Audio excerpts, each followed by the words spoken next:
Yes, my dear lovelies, this is NR Silvertree here. Welcome, my Silvertree seeds. This is the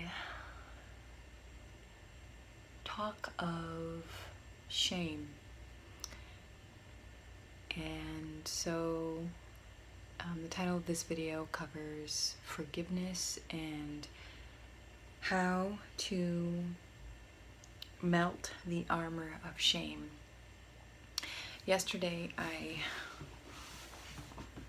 went into how each time the heart center is injured or wounded, we build up an armor, a boundary to give us the space and energy to lick our wounds, to heal, to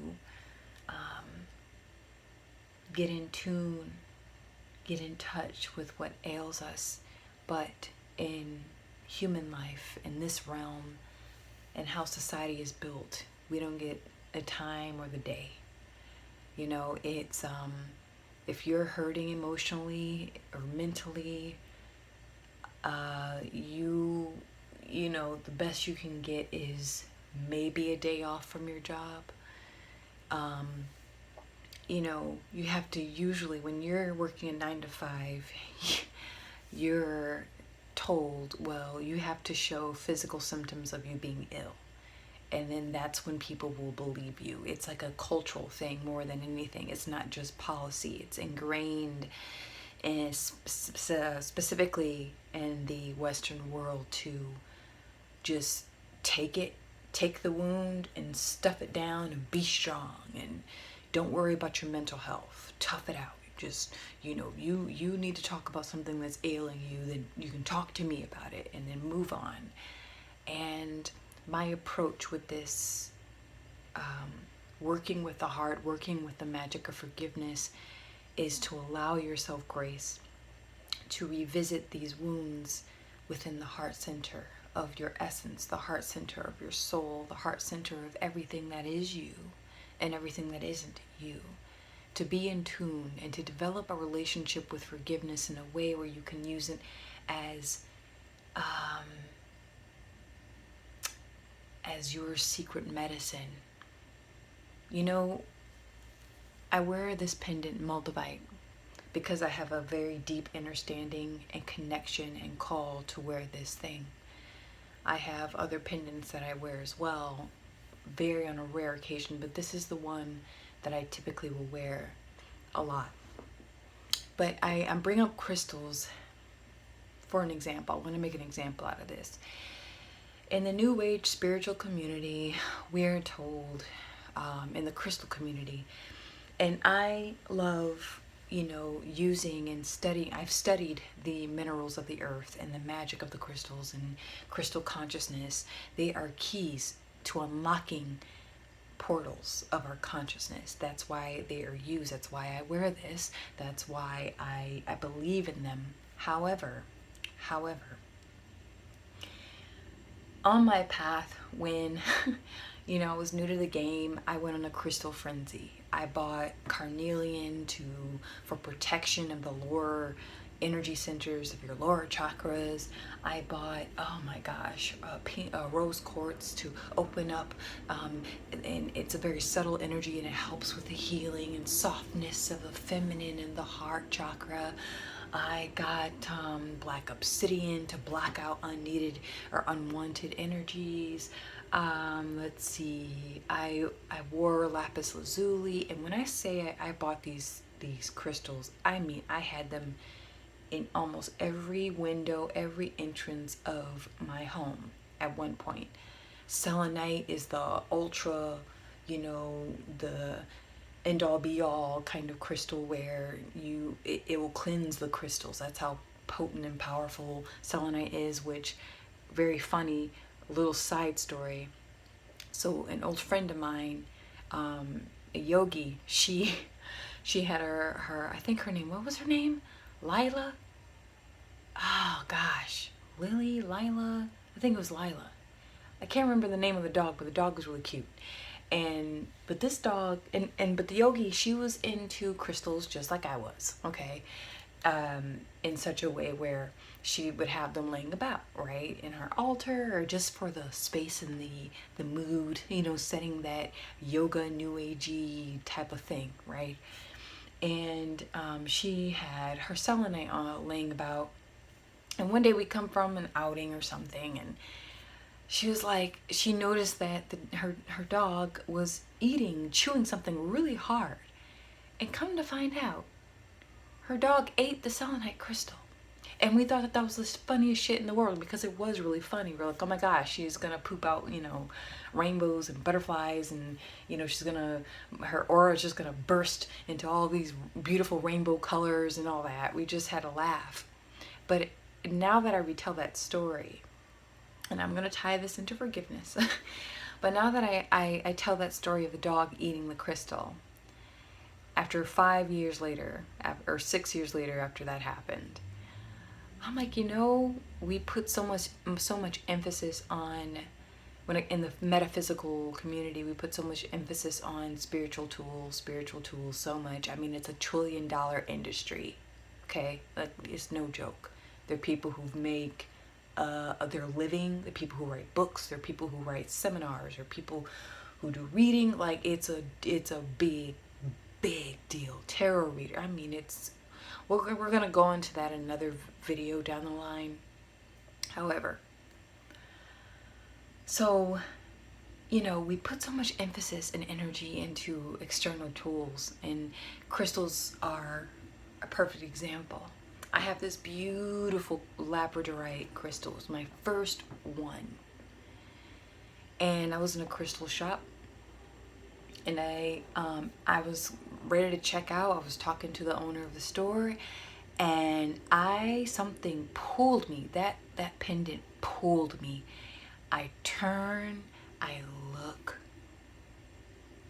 and it was a labradorite pendant, $40, and I pulled. It was so magnetic. The connection was just instantaneous. It was a calling. I felt such a pull. Out of all the crystals I owned, that one spoke to me, and I wore it, and I saw what it could do with the eye, you know, our inner eye. I saw it, what it was doing, and how it was helping me and assisting me, how it was shielding me, because labradorite is a mineral. It's a feldspar. It's a type of glass found in in parts of Scandinavia, and in upper northeastern parts of of Canada, and they actually named a sea called Labrador. But it's a very old crystal, and it helps with the auric field. It helps you travel to other worlds and dimensions, blah blah blah, with the consciousness, right? It's a very mystical, magical type of mineral. And it helped me. I used it as a crutch for everything. I wouldn't wear it without, you know, I wouldn't go anywhere without it. I every time, you know, and that's how I am with this crystal. This is another story. I'll save that for another day. But, you know, after a while, a few years, after the more spiritual experiences I've had, and self-initiations, and, you know, initiations by, you know, from the spirit world and from consciousness and life and relationships and job changes, all these other things, the more I just expanded myself and discovered myself, is when I really and truly understood the meaning of what a tool is and how to use it. Well, the how is one thing, but just the intention behind it. And that you don't necessarily really need a physical thing to transmutate energy, to heal energy. It's your own consciousness. You have to unlock it within yourself. It's a knowing. It's something that you have to practice. It's very easy to smudge, you know, a crystal that you wear, a pendant that you wear. It's much more of a challenge to work through something like forgiveness, you know? Because with forgiveness, you can transmutate energy into a higher space like that. It takes effort, it takes practice and dedication. Just like getting up at 5 a.m. to go to a yoga class. Practicing forgiveness is a practice in itself. So I say all that to say, you know, we're going to investigate how to melt the armor of shame with forgiveness. We're going to investigate where, why, who, you know, what it is, the nature of it. I don't want this to be an hour-long discussion, because forgiveness goes so deep, and talking about shame can go so deep. But I'm planting seeds into your garden of potentiality. I'm planting seeds. I want you to question yourself. I'm going to ask you questions. I may ask you to do certain exercises that can just kind of initiate something within you. Again, I'll say, forgiveness is the highest form of magic. Forgiveness is the highest form of magic. Forgiveness is the highest form of magic. Why? Because it is love. Forgiveness is love. Forgiveness is love. Forgiveness is love. So here we go. First question. What is shame? Right? I've heard this growing up. I've heard this in my culture, you know, and something intuitively before I hit that button to start this video, inner child just shot up in me, you know? And I'm like, wow, shame. We first experience high doses of shame when we are young, when we are children. But when our energy centers haven't really matured fully. We're super open, super vulnerable, everything is new, you know, we're just so fragile. We really are. We're powerful, but very fragile at that stage. And we have no boundaries. We don't. We have to learn boundaries, what they are. We have to learn by getting wounded, by pain. I hate to say it, but you know, in the nature of this reality, human beings learn through pain. And we also learn through ecstasy, you know, anguish and ecstasy. Anguish, ecstasy. We learn both ways. But unfortunately, as children, we learn a lot through pain. And so I envision you can envision, use your inner eye, and envision your heart space, whatever that may be, okay? Now, I don't get caught up in the whole color spectrum. I don't. I see energy as white, pure, silver light, or I see black gunkety goo. I don't know why I have that dualistic thing. I just do. I don't see all the colors of the rainbow. I don't. It's a high emotion when I am allowed to see and perceive energies around me. It's a very highly, almost angelic experience, or it's very low and demonic, and I need to vomit, or I need to get away from that type of energy. It's very heavy, very dense. So that is how I perceive energy when and usually it's spontaneous. But anyway, here we go. So, I took some notes here. Shame is an energy that originates from external humiliation. Shame is an energy that originates from external humiliation. It can be real or imagined. It can be real from a real experience or imagined, meaning our ego gets in the way and we create a block in our mind. I'm going to hold that for another topic, another time. But let's focus on the real life experiences that causes us to feel shame. So yesterday I touched on, short examples of shame, blame, guilt, betrayal, and ignorance, right? The wounds of the heart. And when I say heart, I'm not talking about just the heart center or the heart chakra. No, energy centers are real. When I say heart, I mean the core of your being, meaning the being that's having this human experience.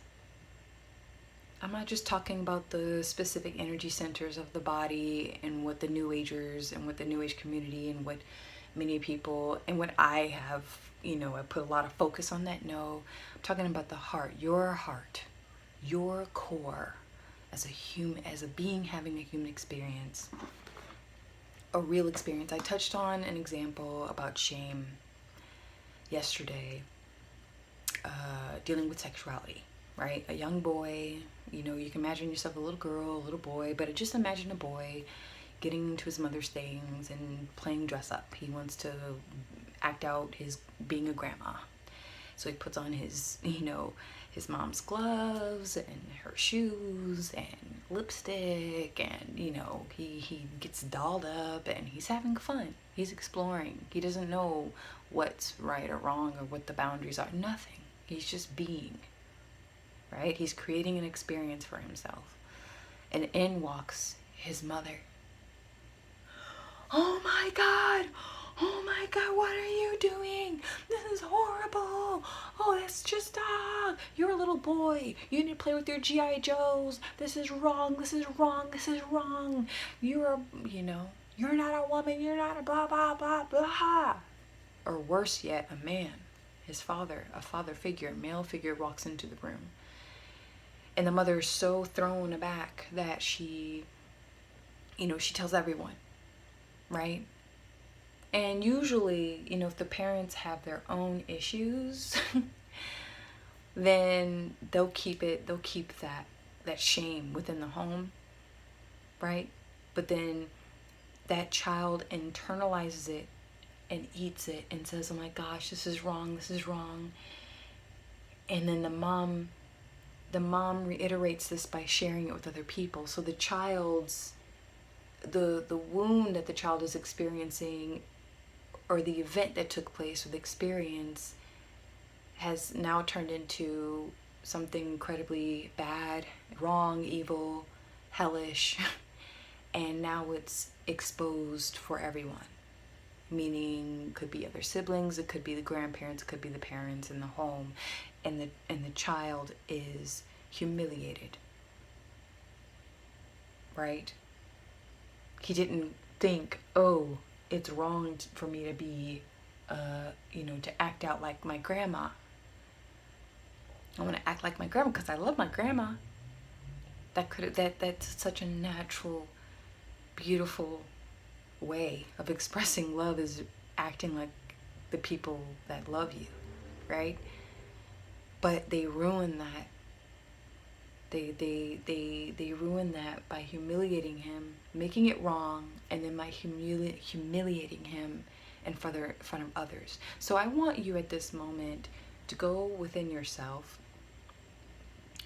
and I imagine my inner child, okay? I imagine my inner child. That's how I see it. That's how it's coming to me. And allow your inner child to speak with you about the most humiliating, and there probably, depending on your age, probably several, maybe hundreds of moments in your life where you were completely and utterly humiliated, okay? Like a memory you don't want to visit, you just want to stuff it down, like, okay, I've outgrown it or whatever, right? So I just have this impromptu exercise. What you can do is get a sheet of paper or a journal, okay, just a sheet of paper, and write down shame at the top. And this might be a bit tricky. I might save this for another video, but just take your right hand, and I want you to take that moment, that most humiliating moment, and I want you to just write anything that can come out, the most all the emotions. It could be random curse words, anger, rage, sadness. This is an exercise that might trigger something within you. And if you don't really feel anything or you can't remember anything that's shameful, I want you to practice just writing it out anyway. Even something that you laugh at, even something that you think, oh my gosh, it's a funny story. Like something really humiliating and shameful happened to you in the past, but then now you laugh at it. I want you to revisit that moment when everyone was laughing or when everyone else was upset. What did your emotions match the emotions of the room, of the space that you were in? And after you've done that exercise, I want you to just roll it up like a scroll. Just roll it up. If you have an altar, keep it on the altar until a full moon, okay? And we'll get into how to do a ritual for forgiveness in another video. I think I'll touch on that next week because we'll definitely get in deep with the mother and the inner child and the father and the inner child and rituals that can help with that. This week I just want to stay focused on how to revisit these emotions and what they are, because again, the key to healing is identifying and recognizing these deep-seated issues that need to come out, so that when you're in a space, instead of whipping out a crystal that can help you with forgiveness, you can go within yourself and access the power of forgiveness by thought, by feeling, by intention, by willpower alone. You don't need to burn sage, or you don't need to do anything like that. You can go within yourself. You are the sage. You are the crystal. You are the ritual. Moving forward. Next question. How does shame permeate or penetrate the heart center, the core of our being? How does shame now? Listen, I'm going to be real. I'll start with the worst one. Okay, shame can, if you've been sexually abused, shame enters the womb, or shame enters the space, the private area or genitalia of that boy or girl or man or woman. It's a very deep-seated issue, and anything in that area that's abused, it's that shame penetrates all the way up here to the heart center, and then it enters the mind. A lot of the time when we have something like shame, I feel like it sits in the head a lot. After it's infected the heart center and it's infected the other parts of the body, it infects the mind, because it's a deep emotional recording, right? And you will do things to numb having to experience that over and over and over and over again. But it penetrates the energy, your energy field, in ways. I'll have to make a separate video when it comes to dealing with sexual abuse, because that's a whole nother very deep topic. But shame enters. So usually how it wounds is this. So for the boy who was playing dress up to look like his dear grandmother that he loves and he cherishes and respects, right? Because he's having fun, he's exploring, he's being creative. Now his ability to be imaginative, or to play roles, or to act and have fun, that type of creativity is now stunted. It's shut down.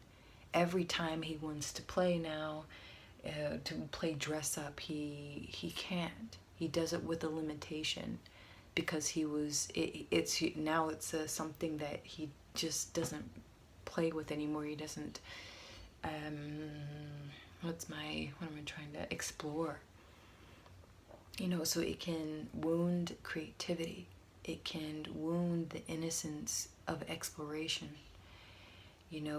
Anytime now when he goes into a young adult, or a grown person, he'll think, oh, I want to try this thing, but I don't want to be laughed at. I don't want to be humiliated, so I'm not going to try it. So shame in this example can really hinder someone, where they'll always play out that role of not really reaching their potential and not being innovative. Okay? So that's one example. Who causes it? This is very interesting.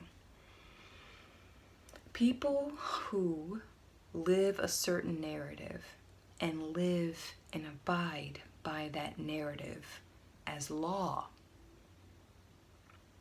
treat that law as God.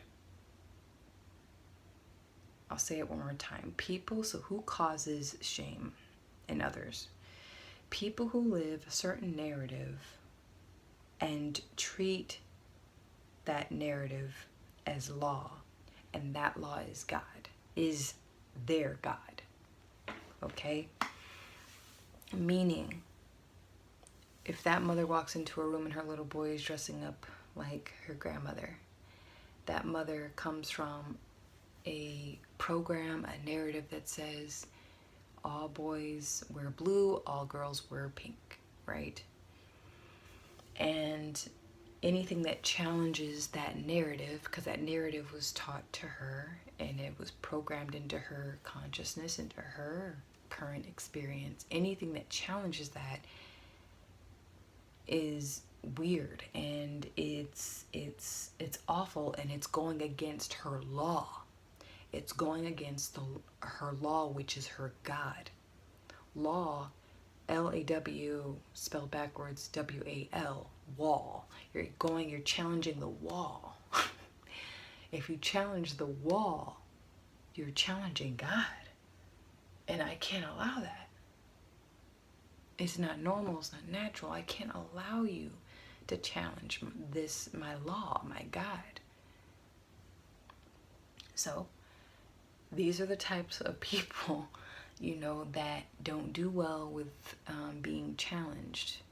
They don't do well with people challenging their narrative, whether their narrative is positive or negative, whether it is something that isn't really benefiting them on their path, and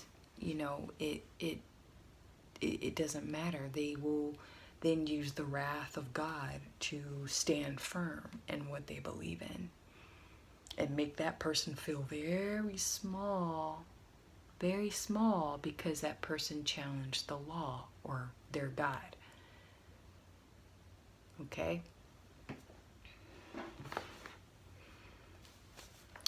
Next. Why do people who are shamed experience it to begin with? And I wrote, weakness. We have a weakness of understanding of fixed people. Okay? We have a weakness of understanding of fixed people. Okay? And we doubt ourselves. We doubt our own true nature. When you doubt yourself, when you're just brand new to something, or you've been doing something. So here's the thing: when you've always if I went outside and if I started wearing a neon green wig since the age of 5, and I wear that neon green wig for 30 years, and I'm walking around, I go to high school with it, or grade school, high school, college, I get married with it on. I have grandbabies, I go to job, or my job with it on. Am I going to be bothered if I have a group of people telling me, oh my gosh, look at that crazy wig. Oh my gosh, she's crazy. Oh my gosh, she doesn't know how to dress. Oh my gosh. Probably nine chances out of 10, I'm not gonna be fixated so much on, you know, someone telling me that I look weird, because I've accepted myself. I've become grounded and centered in who I am and how I choose to express myself. However, if I was 5 years old and I decided to wear a neon green wig at 5, and my mom said, okay, Naja, come on, let's go out, let's go to the movies, and I hopped into the car with that thing on. My mom's never seen it before, and she takes a look at me and she goes, oh no, you're not. Oh my gosh, you look so silly, you look so stupid. Who are you? I'm not taking you anywhere if you wear that thing. And it's my first day of wearing it.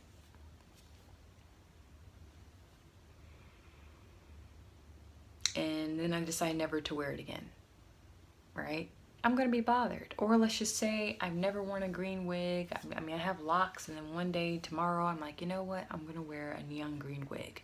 And I put it on, and I go outside, and everyone's giving me strange looks. It's the first time in 32 years, you know, I'd wear something like that. And people are not very friendly, or they think my marbles have been thrown out. You know, I have marbles loose, or whatever that saying is, and I just come home so defeated. 9 chances out of 10, I'm probably not going to wear it again.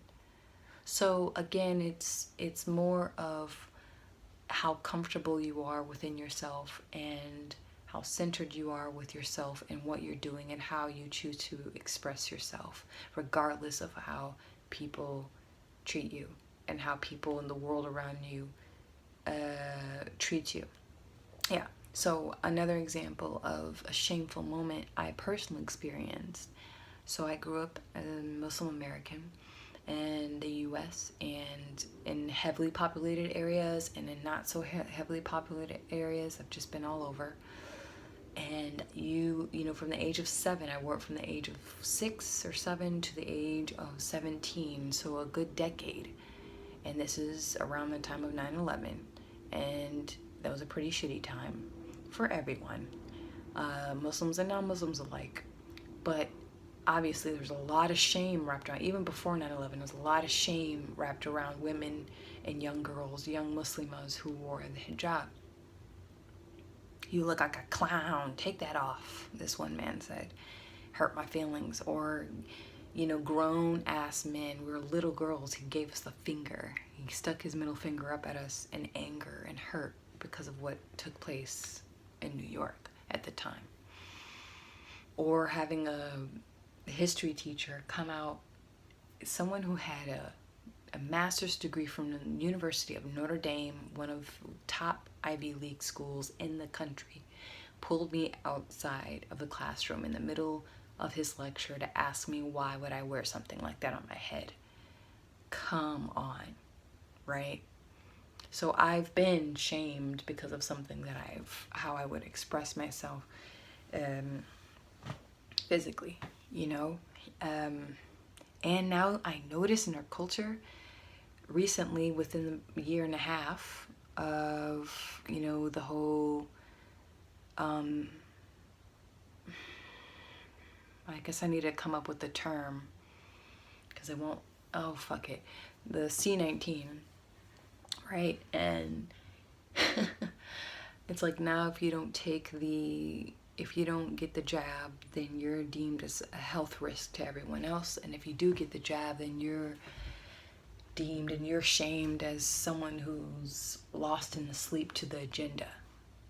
So there's shame is very heavy in the culture right now. If you don't support this group, then you're shamed. If you don't support that group, then you're ashamed. You're shamed. So it's when it comes to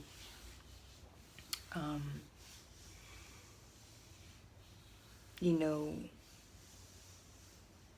the why people choose to do this to other people, or why it happens to, you know, to very sensitive, empathic people. Well, you know, I'm gonna say this, and it may not be taken lightly, and I'm not saying this fits every narrative and it fits every human experience, but usually it's just you're not centered, you're ungrounded in something. When it comes to physical expression, expressing your style, expressing yourself in any way, if you feel so bothered by what people feel and think, then yes, you're gonna be knocked off your rocker and you're gonna feel very shameful about it and humiliated in a way. Let's see here.